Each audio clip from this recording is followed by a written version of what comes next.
I'm continuing on my 223556 bottleneck casing project with you. Hopefully you're learning something here.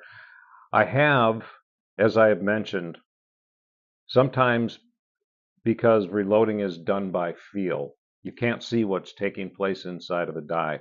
So you are training your brain what feel you should experience as you size a casing, as you seat a primer, as you flare a mouth on a straight wall casing, as you seat a bullet, as you crimp a bullet.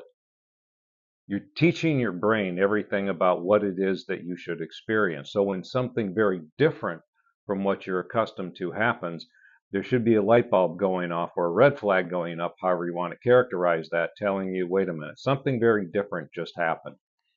Now I'm loading with reloader number 10, 22.8 grains with 52 grain Sierra hollow point boat tails, and I have done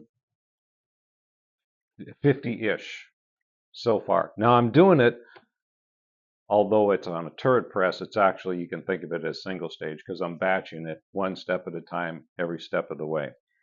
However, now I seated a bullet and there was something very different about the way it felt when it was going in. And then I thought, you know what, I'm going to crimp it. So I turned the head over to the crimper, and it just didn't feel right. There was something off about it. It was a little bit different from some of the others. Now, because I'm using mixed head stamps, you're going to notice all these little nuances. A thinner case will have slightly lighter resistance as you seat a bullet. A little bit thicker casing at the neck. When you seat the bullet, you'll feel a slightly more increased resistance as that projectile gets pushed into the casing. And that's going to be acceptable, because if you start measuring your casings and you find that the thickness is varying a thou and a half, whatever, that's what you're picking up, and that's what you want to learn about. Now, sometimes, though, your brain tells you, wait a minute, something very different just happened. So I crimped it, and I'm looking at this thing, and I'm looking at the head stamp, AUSA 223 Remington. Now, when I was prepping this, it doesn't have a military crimp. And primer went in just fine. If there was something odd about the way the primer went in, I would have picked that up at that time. And typically when I'm doing my case prep, I size the casings, I prime the casings, and if there's anything that goes sideways or I don't like about it, at that point I stop, and that case gets canned right there. So I seat the bullet, and it feels just very different going in. And so I crimp it, and it's like, something's wrong here. So I pull this off and I measure it. Now my overall length that I'm going with is 2.250. So I measure this thing, and this is at 2.270. Well, why is this longer? So I'm thinking, okay, either it's lifting back up because my powder charge was wrong. Well, that can't be it, because I'm weighing every single one and I'm varying it 0, not even 1/10 of a grain up or down. It's spot on, 22.8 grains of 10x, and it's filling the casing pretty much to the top of the shoulder area. So it's not like I'm compressing a load and the projectile's getting pushed back up. That's just not the case. So I get out my bullet puller and I go to pull the bullet, and I whack this thing 4 or 5 times on the floor hard, and this bullet is not pulling.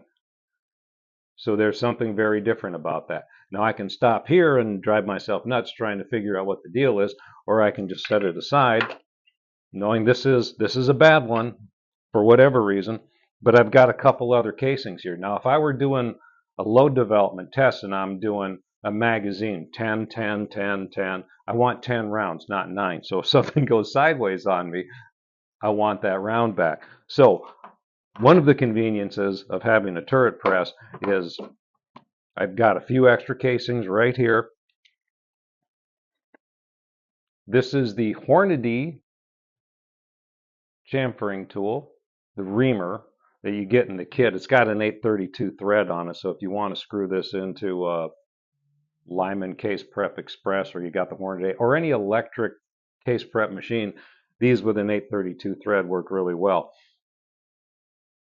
I am really, I've been selling these for a long time and I've just never used them. I don't test every single product that's out there in the market.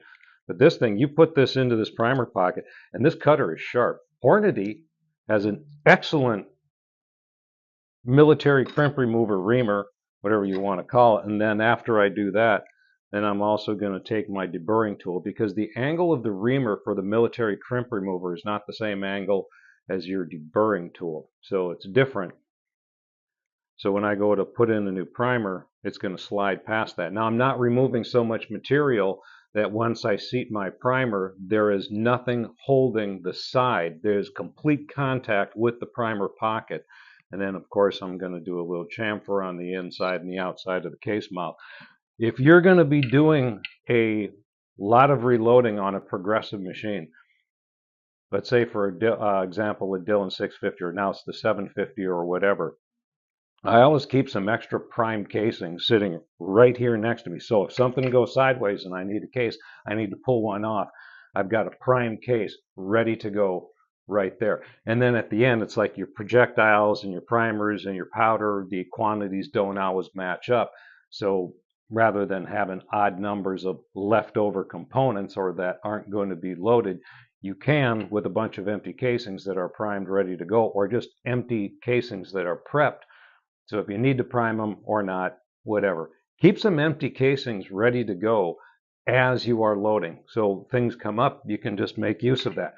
And then at the very end, when you're cleaning up, you know, have some place where you put stuff like this, where when you're done at the end, pull the bullets and take it apart. I made the mistake early on of having a box right there on my bench. And when I came across stuff like this, I just didn't want to bother with it. So I throw it in the little box. Well, after about a year of that kind of thing, that box is pretty full. And now I'm looking at a whole bunch of junk ammunition that I have to take apart. And I'm thinking to myself, you know, this would have been a whole lot easier if I had just taken it apart that day and then moved on. And you're not accumulating stuff that you're going to have to deal with at some point down the road. Don't procrastinate. Just take care of it right there, right then. So as I'm doing this now, I've got, just to recap here, or just to throw in a couple extra notes of interest, these Lyman plastic bleacher style trays, this one, the 388 that you can use for 223. These things are a nice fit. The plastic, I'm kind of a wooden aluminum guy myself, but these are actually very well done. Lyman's got some cool stuff. This isn't a Lyman commercial. I'm just sharing with you some things that I've observed. They have this funnel system where you've got this aluminum funnel and then you have an insert for whatever caliber that you're doing. In this instance, I'm doing 22 cal, so I've got the 22 insert on here. These things work great. And you dump the powder in there, it just sucks it right in. And then, of course, their ammo checker, you got anodized aluminum stuff. It's just nice to use nice stuff, and it works really well. So that's enough about that. Nobody's sponsoring me. I'm just telling you what I know. I'm going to continue to load this, and then we'll talk some more a little bit later on. But a couple points there for you, a couple of little things for you to learn from me rather than the hard way. Happy trails.